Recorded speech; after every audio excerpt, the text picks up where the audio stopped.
Hi everyone, my name is Nitin Khanna. I'm the CEO of MergerTech Advisors, a global investment bank focused on small and medium-sized technology companies.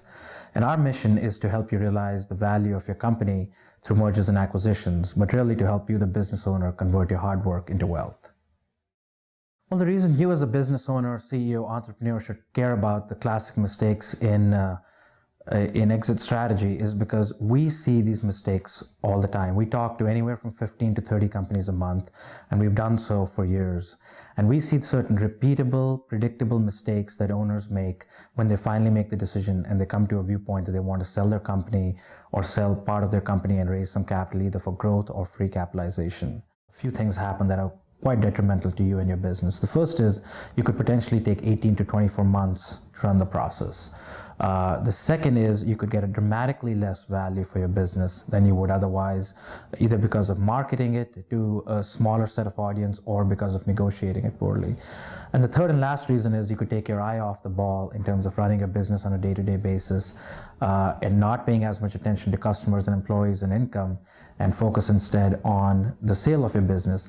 And if that doesn't go through, if in fact you end up not selling your business, you could have hurt your current income stream as well as potentially hurt a future opportunity to sell the business because of having run a failed process and potentially using up the best prospects who may buy a business in the future.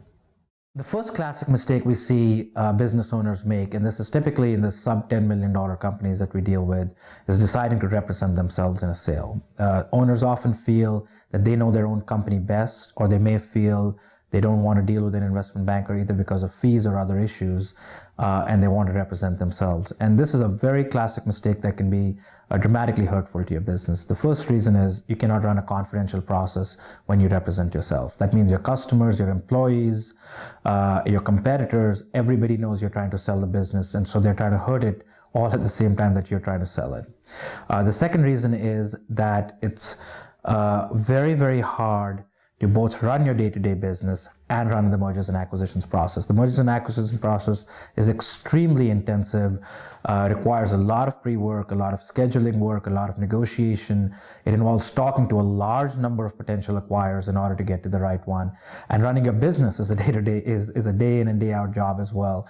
And so when you take these on, there's a very high degree of probability that you will not pay the right amount of attention to either one or the other aspect. You also weaken your bargaining position. When you're the only one on the table across from the buyer, they do understand that this is the first time you're doing it, whereas they have professionals inside their company who do this on a day-to-day basis. They also look at multiple opportunities all at the same time. So if they don't actually close on this opportunity, they'll be looking to close on another one. Whereas you won't know when to drop off numbers 2, 3, and 4 who are interested in business and really sign on with number 1. So it makes your bargaining position very, very weak. And the closer you get to signing your purchase contract, it's not just the value of the business. There's tons of things in that purchase contract that you're going to want to negotiate that you would have significantly weakened yourself. So basically, not representing yourself, hiring a professional banker in your industry and space, somebody who knows the kind of business you're in, the size you are, the issues that are important to you, what you want after the sale is complete. Getting somebody on board who does that professionally can help you avoid all these sales mistakes and run a more efficient, smooth process while you focus on running your business and taking care of your customers and employees. The second classic mistake that we see business owners make is waiting too long to talk to a banker. And in fact, one of the classic mistakes is talking to a banker after multiple acquirers have called you. And this is a very nuanced mistake because it doesn't feel like a mistake. You're running your company and all of a sudden somebody calls and wants to buy your company, and that's good news. But in fact, what we see over and over and over again is when somebody places a call to you and you respond directly and you keep staying engaged with them, it ends up being dramatically, again, hurting your business, as we've talked about before. And so the right time to talk to a banker is when you're out of the startup phase. I believe when you've hit approximately $2 million in revenues, you've hit approximately $200,000-$300,000 in annual earnings, you should start investigating bankers who are in your industry, who are doing deals very similar to deals that your competitors' mergers and acquisitions, and maybe sign up for their quarterly newsletter, maybe sign up for their blog and read their blog, go to their website often and see what content they have to offer. And when you get slightly bigger than that, maybe place a call into the 1 or 2 or 3 bankers that you've really liked reading their content, their philosophy matches yours, and really pick a banker for that day when you get that inbound call from a potential acquirer. So once you've hit the size that I talked about and have a relationship with a banker, you also get more in control. When this inbound call comes in and somebody wants to buy your company, you simply say to the buyer, hey, look, we get a lot of interest in our company. And so now you're getting back a little bit of control. And we are really good at running our company, but we're not good at the M&A process. So we have a banker that we've retained, and he or she'll give you a call back tomorrow. And then the banker calls back and reinforces the message, which is this company is heads down, growing itself. It's a great company and gets a lot of interest. And I'm here to basically figure out if you're serious about this. And if you are serious about this, here's a limited amount of information in a limited amount of time. And please get back to us because there are others who are interested in the company. So it's a way of wresting back control of that conversation. It's a way of wresting back the timeline and process under which the subsequent conversations will happen. You may not know the world of private equity or finance really well, and you may have all your eggs in your basket in terms of your business. So you've run it for a long time, you earn good income, but when you look at your bank account or your wealth, it's tied up all in your business.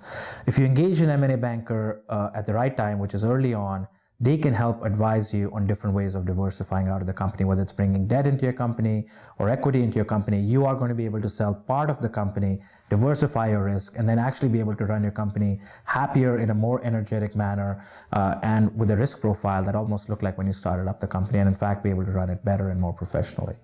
That really is a second very classic mistake, very hard to figure out that in fact is a mistake.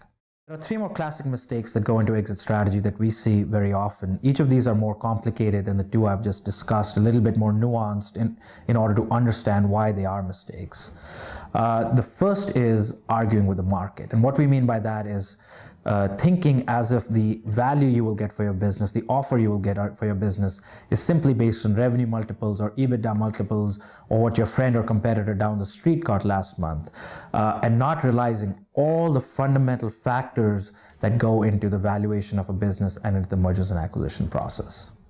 The fourth mistake is waiting too long to sell your business. We talk tragically to way too many business owners who could have gotten twice, 3 times, sometimes 5 to 10 times more for their business a few years ago than they can get for them today. And the mistake there really is trying to predict the future based on past results. And we talk further about that in the white paper as well.